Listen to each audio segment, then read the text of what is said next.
अगले टॉपिक की तरफ।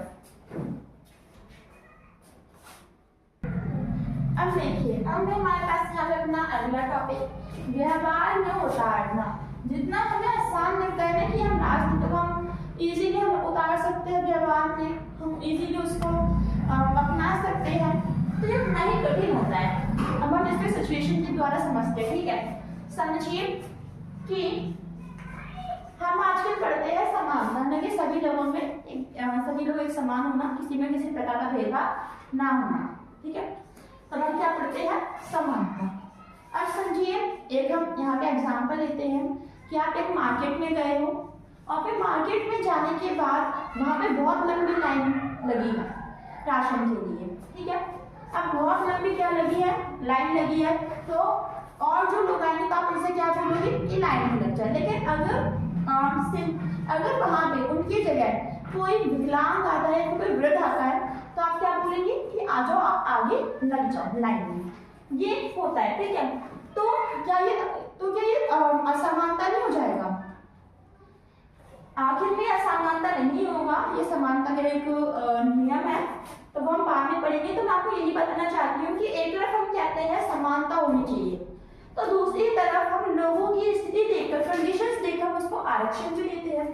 फिर तो ये क्वेश्चन भी तो आता है कि ये भी तो एक तरह से असमानता ही हुई। लेकिन नहीं, ऐसा नहीं है। तो ऐसे ही यहाँ पे और भी बहुत सारे तर्क है। तो जितना आप ये समझते हैं कि हम राजनीति को समझ सकते हैं, उतना इजी होती नहीं है। अब हम आते हैं अगले टॉपिक को। देखिए, अगर हमें अपने व्यवहार में अगर हमें राजनीति को अपनाना ही है, तो हमें रूढ़िवादी जो सोच है वो उसको त्यागना पड़ेगा। ठीक है, जो पूर्वाग्रह है, रूढ़िवादी सोच करने की पहले की सोच, पहले की कुरीतियां, इन सबको खत्म करना पड़ेगा और असल जीवन में, असलियत में हमें इसे अपनाना ही पड़ेगा। तो इस तरीके से हम राजनीति को व्यवहार में अपना सकते हैं। अब हमारे पास एक सिंपल सा क्वेश्चन आता है, और यह क्वेश्चन आपके पेपर में आता है 2-3 नंबर का, कि जो राजनीति है ये हम क्यों पढ़ते हैं? बुनियादी ज्ञान, हम एक देश के नागरिक हैं, तो हमें इतना तो पता होना चाहिए कि हमारे देश में कौन सी सरकार है, हमारा प्रधानमंत्री कौन है।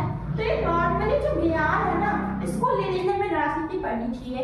हम एक राजनीतिक वैज्ञानिक छात्र हैं, तो राजनीति तो पढ़नी चाहिए। नागरिक होने के कारण मत लेना, हमारा 18+ भारत के नागरिकों का अधिकार है कि वो मत दे। ठीक है, तो मत भी तभी दे सकते हैं जब उन्हें पॉलिटिकल आती हो अच्छे से। फिर आता है कि पूर्वाग्रह समाप्त करना। हमने पढ़ा है कि राजनीति में हम समानता पढ़ते हैं, लेकिन पहले ऐसे ही कई कुरीतियां थी जिसमें हमें समानता बिल्कुल नहीं दिखती। तो अगर हमें पूर्वाग्रह खत्म करना है, हमें कुरीति खत्म करनी है, तो हमें राजनीति तो पढ़नी पड़ेगी नीति बनाने के लिए और आगे आने वाली जो समस्याएं हैं उन्हें हल करने के लिए। लास्ट टॉपिक को थोड़ा सा समझ लेते हैं। ठीक है, अब कैसे? समझिए कि अभी आप जा रहे हो और आपके अधिकार का हनन हो गया। आपको पता आपके अधिकार का हनन हो गया है, तो आप इजीली पुलिस में जा सकते हो, कोर्ट में जा सकते हो। लेकिन जिसको पता ही नहीं है कि उसके अधिकार का हनन हुआ, उसका अधिकार चला गया है, तो वो तो बेचारा अपना हक मांग ही नहीं पाएगा। तो जब तक आप राजनीति नहीं पढ़ोगे, जब तक आपको आपके अधिकार के बारे में पता नहीं चलेगा और आप अपने ऐसे ही जो हक है वो आप खोते रहेंगे। अब हम इसको इरेज करते हैं और चलते हैं नेक्स्ट टॉपिक की तरफ।